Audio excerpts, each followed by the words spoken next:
Hey, this is Jeff McNeil, the Houston Herald, joined by Doug Davison.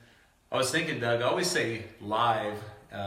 Most people probably watch this recorded, so whenever you're watching this live or recorded or otherwise, phone, house, wherever you're at, thanks for joining us. We're going to preview this week's edition of the Houston Herald and some of the most interesting things in the newspaper. And let's start off with the house fire, Doug.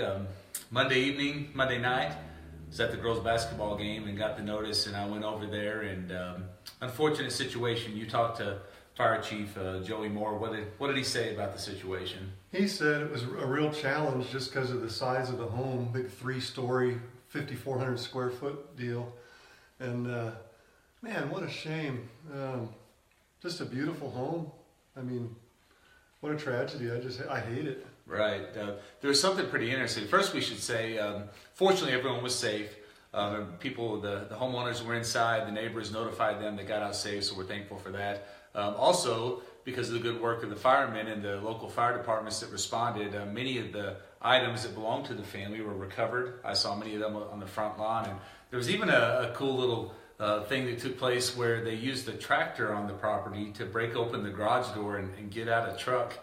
And we were kind of joking with some of the police officers there. They said this would be a great commercial for Ford. You know, built Ford tough, survives a house fire. Yeah. I don't know if we should contact Romines and say, hey, we've got a commercial idea for you guys. Nice if there was a tractor on hand. Yeah, just handy right there. Yeah. Just use what you got, I guess. Yeah. So, and so beyond that, Doug, you went ahead and took it a step further from just reporting on the story and took the opportunity to write a column about our local fire departments and response times. Yes. Specifically, I know there were some questions about how long it took the firemen to get to the scene on Monday, and you've obviously got an opinion about that. I do.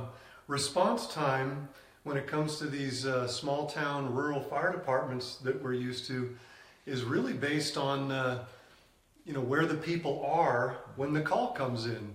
There's nobody manning these fire stations 24 hours a day. Right. So response begins with a guy sitting on the couch or at his desk at work or digging a trench wherever he might be working. Right. And they go from there to the fire station, then they suit up, then they get the truck fired up. I mean, it's not like they're at the ready. Right. They have to get there first. So we have to remember that and give the guys a little grace when it comes to them not showing up within 5 minutes, to call. It takes a while. It's just the way the system works. If we're going to change that system, then we need to find funding to get full-time firefighters in those stations. That was going to be my next point. If we're unhappy with response times, we as a community are going to have to step up and find a solution to that. And That's it right. probably starts with the tax. Right. Oh, yeah. Because we got to pay the people to be there full-time. Yep. Does it warrant that? That's up to us as a community to decide. So far, we've chosen not. We've chosen not to, and so response times are what they're going to be. It's going to be 15, 20, possibly 30 minutes if you're further out. Further out, yep. That's just what it's going to be. So, while it's not an ideal situation, it's one we got for the finances that we have and what we've chosen to have. And tough spot for the firemen, but we see it every time that we're on the scene and hear these stories of the fires. They just do a pretty incredible job with what they have to work with and the situation that they have to work with. I completely agree with that. Considering the circumstances, I think they do a really good job. Well, another thing I want to talk about is we've had a move in city government, not really government, but city job. It's our Parks and Recreation Director, Drew Jordan, has stepped down. He's resigned, and something I found pretty interesting, Doug, in his resignation. Drew said he loved the job, but he said that he hoped this brings attention to the fact that he feels like the position is understaffed. He feels like for all the things that are demanded and required of the position, there needs more help. And I find that pretty interesting. And he said his new boss, Tona Bowen, is aware of that and agrees with that. And knowing Tona as you do, I'd say probably she's going to do her best to address that, don't you think? I think so. I think something is going to happen.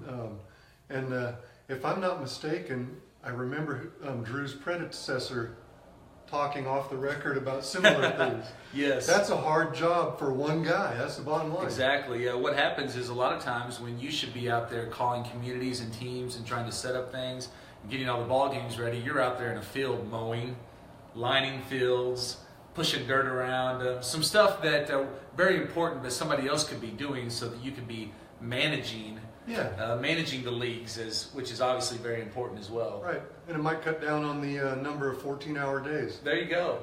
Yeah, lots of nights, lots of weekends. Yep. Summer's not off. It's a tough job, but Right. it's a very important job, and that's something I wanted to talk to you a little about as well, Doug. I think as you have a shift in leadership, it's a good time just to evaluate where you're at with things.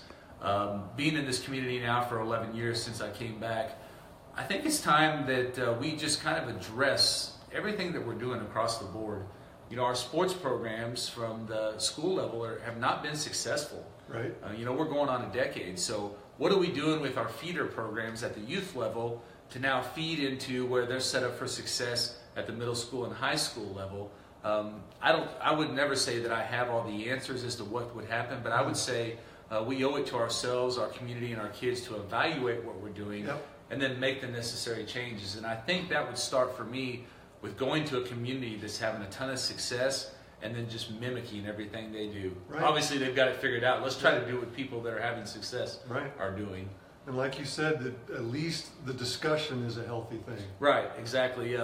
As former Superintendent Scott Dill would always say, there's no situation beyond that we can't have a discussion about. There's nothing so difficult that we can't talk about it. I love that approach, and so maybe this is a good time for us to just evaluate things. And of course, it's an important job, and if you want to apply for that job, go to City Hall. That's right. They're looking. Well, there's some other things that we want to discuss as we wind down here that are in the newspaper this week. The Melba Theater, which has been renovated for the past couple years now, is going to actually be opening. Its grand opening is Friday, and Saturdays they have a performance here in downtown.